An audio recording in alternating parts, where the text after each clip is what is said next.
In the bustling city of Mumbai, where dreams collided with reality, Ria lived a life that most would envy. At 29, she worked as a marketing manager in a prestigious firm, had a stable relationship with her boyfriend Arjun, and was pursuing an MBA to advance her career.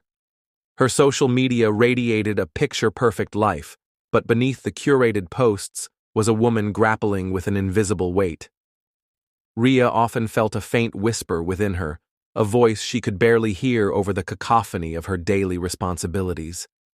It wasn't dissatisfaction with her job or relationship, but a gnawing feeling that something essential was missing. Yet, each time she tried to listen, her ambitions, societal expectations, and fear of losing stability drowned it out. One evening, while scrolling through her phone, she came across a podcast titled Freedom in the Chaos. Intrigued, she listened as the host shared stories of people who had discovered their inner voice by embracing simplicity and letting go of what no longer served them. One guest's story struck a chord: a banker who left his high-paying job to run a humble tea stall, finding joy in connecting with people and living authentically. The podcast left Ria restless. What if she, too, could find freedom? Not by leaving everything behind, but by learning to differentiate her true desires from borrowed ambitions. The next weekend, Ria attended a mindfulness workshop. The facilitator, a serene woman named Kavya, guided the participants through a journaling exercise. Kavya's words resonated. Freedom doesn't mean abandoning your life. It means aligning it with your inner truth. As Ria wrote, the faint whisper grew louder. You've always loved storytelling. Ria had indeed loved writing as a child. Short stories, poems, even scribbled thoughts on napkins. Words had been her sanctuary. But as she grew older, practicality took precedence, and her love for writing faded into the background. That evening, Ria dusted off an old notebook and began to write. It was clumsy at first, but with every word, she felt lighter.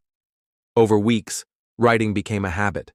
She would jot down her thoughts during lunch breaks and craft short stories before bed. The process wasn't about perfection, but expression. As Ria embraced her inner voice, she noticed subtle changes.